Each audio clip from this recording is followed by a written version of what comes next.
नमस्कार। नवरात्रि पर्व की आप सभी को बहुत बहुत शुभकामनाएं। इन दिनों में मातृ पूजन की धूम चारों ओर दिखाई दे रही है। न केवल भारतवर्ष अपितु विदेशों में भी, चाहे वो कनाडा है, चाहे वो ऑस्ट्रेलिया है, चाहे वो भारत है, चाहे वो यूके है, यहाँ माँ के भक्त माँ का आराधन ऐसे परिवेश में भी कर रहे हैं जहाँ पर समय का अभाव दिखाई देता है। फिर भी अपनी माँ का आराधन, अपनी माँ का पूजन नवरात्रों के दिनों में वो अपार श्रद्धा से करते हुए दिखाई दे रहे हैं।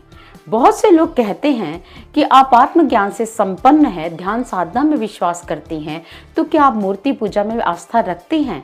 तो मेरा उत्तर है हाँ, मैं भी मूर्ति पूजा में आस्था रखती हूँ। हमारे वेदों में 3 कांडों का वर्णन आता है। एक है कर्म कांड, दूसरा है ज्ञान कांड और तीसरा है भक्ति कांड। पहले बात करते हैं कर्मकांड की। कर्मकांड के अंतर्गत समस्त परंपरागत पूजन पद्धति की विधि आती है, जिसके द्वारा हम अपने इष्ट का, अपनी देवी माँ का, भवानी माँ का, अपने प्रभु का आराधन करते हैं। हम धूप अगरबत्ती जलाते हैं, माँ के चरणों में मस्तक नवाते हैं या माँ को तिलक अर्पित करते हैं, चावल अर्पित करते हैं, अक्षत अर्पित करते हैं। प्रत्येक प्रकार की भोग सामग्री जो माँ को देने योग्य है, हम वो बनाते हैं और भोग लगाते हैं। ये सब कर्मकांड प्रक्रिया के अंतर्गत आता है। दूसरा चरण क्या है? ज्ञान कांड। जब हमें अपने ही कर्म की समझ आने लग जाए कि हम माँ के आगे ज्योत क्यों जला रहे हैं, इसका ज्ञान हो जाना व्यक्ति का अपनी ही भक्ति पथ पर अगला चरण है, अगली साधना है। हम माँ के आगे अक्षत क्यों अर्पित कर रहे हैं? अक्षत अविनाशी तत्व का प्रतीक है कि माँ तेरा कभी विनाश नहीं होता। माँ के आगे ज्योत जलाते हैं, माँ तू ज्योति स्वरूप है, तू अखंड है, तू सनातन है।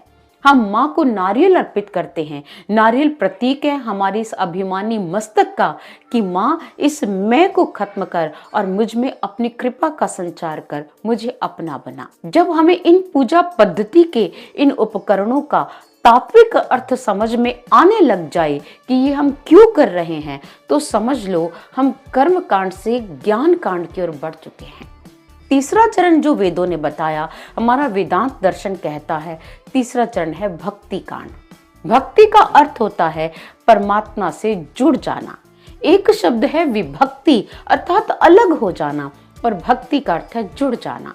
अर्थात जब जीव आत्मा ज्ञान मार्ग पर चलती हुई ईश्वर को जान लेती है, ईश्वर की ओर बढ़ना शुरू कर देती है, ईश्वर के साथ उसका तादात्म्य स्थापित होने लगता है, तो सब कुछ छूटने लग जाता है और ध्यान साधना की ओर व्यक्ति बढ़ने लग जाता है। ये सब भक्ति की ही प्रक्रियाएं हैं।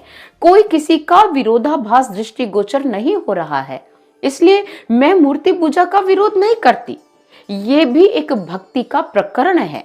जिस प्रकार एक बच्चा है जिसको चलने के लिए प्रारंभ में एक वॉकर की आवश्यकता होती है, आप वॉकर का विरोध नहीं करते। आप जानते हैं कि बच्चे को एक ना एक दिन इस वॉकर के द्वारा चलकर फिर अपने पैरों पर भी खड़े होना है और आगे बढ़ना है।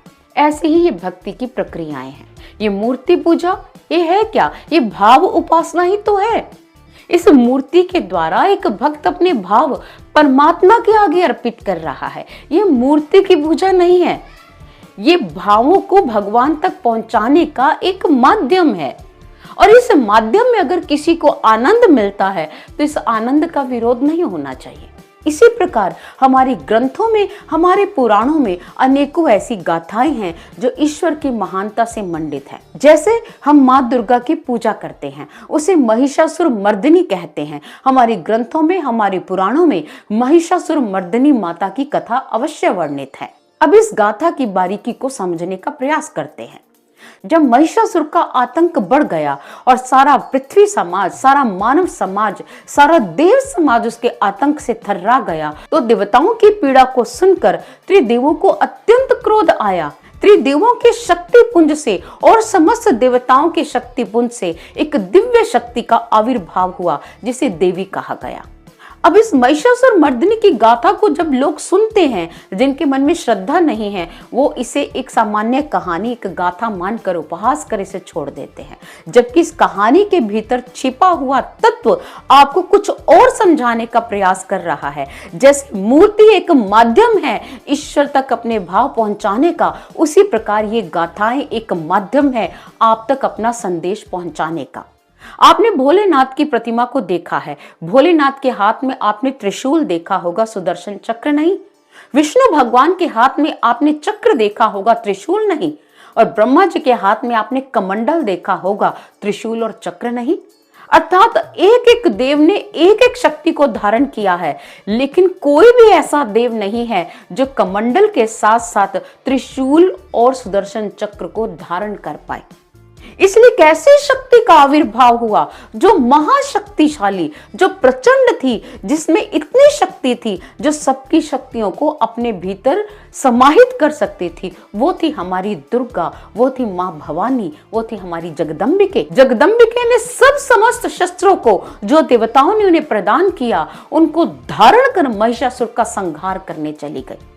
जैसे नवरात्रि आते हैं तो ये मां दुर्गा का ये स्वरूप हमें बताता है कि नारी सबल है। पुरुष अपनी मानसिकता से उसे दुर्बल सिद्ध करने की कोशिश आज के समाज में जरूर करता है, जबकि नारी प्रारंभ से ही सबल थी, सबल है और सबल ही रहेगी। बीच बीच में जो पुरुष समाज की मानसिकता नारी पर हावी होती है, वो नारी को दुर्बल समझने की भूल कर बैठता है, जबकि नारी का स्टेमिना उसकी सृजन शक्ति से ही पता चलता है। नारी जब तमाम कठिनाइयों को सहन कर परिवार का निर्माण करने में लगी रहती है, ये उसकी कमजोरी नहीं होती, ये उसकी सृजनात्मक शक्ति होती है। ये बात सिर्फ नवरात्रि के दिनों में याद करने की जरूरत नहीं है, हमेशा याद करने की जरूरत है, लेकिन मानव स्वभाव से ही भुलक्कड़ स्वभाव का है। इसलिए समय समय पर जब ये नवरात्रे आते हैं, वो बार बार सारे मानव समाज को ये समझाने की कोशिश करते हैं कि नारी को उसका सम्मान दो। केवल इन 9 दिनों में पूजा कर आप माँ को प्रसन्न नहीं कर सकते। माँ कहती है, मैं तुम्हें तो याद दिलाने आई हूं, तुम नारी का सम्मान करो, तुम स्त्री का सम्मान करो। मैं वो ही स्त्री हूं, मैं वो ही नारी हूं जो अथाह शक्तियों को धारण कर सकती हूं, जिसमें सहन शक्ति भी है, जिसमें धैर्य शक्ति भी है, जिसमें पुरुषार्थ शक्ति भी है, जिसमें शांत शक्ति भी है, जिसमें सौम्य शालीनता भी है। नारी में सर्वस्व है। आप उस नारी की शक्ति को जागृत होने का अवसर दें तो नारी अपना दिव्य स्वरूप आपके जीवन में लाकर आपके जीवन को भी ऊर्जायित कर सकती है, आपके जीवन को भी दिव्य बना सकती है। ये गाथाएं काल्पनिक नहीं है, ये गाथाएं तुम्हें कुछ समझाने के लिए आती है। और कुछ हद तक अगर मैं मान भी लूं इन देवियों से संबंधित गाथाएं काल्पनिक भी हैं, तो इन काल्पनिक गाथाओं से भी अगर सत्य संदेश तुम्हें मिलता है तो इसे सत्य स्वरूप ही माना जाना चाहिए, क्योंकि आपका लक्ष्य जीवन में आगे बढ़ना है, तर्क करके अधोपतन में जाना नहीं। इसलिए माँ से सद्बुद्धि मांगे, सबके लिए मांगे। माँ से शक्ति मांगे, सबके लिए मांगे। माँ देने आती है, आप लेने के लिए अपना पात्र तो तैयार करें। माँ का ये संदेश मानव जाति के लिए नवरात्रों के दिनों में आता रहेगा और माँ मानव समाज को समझाती रहेगी। धन्यवाद।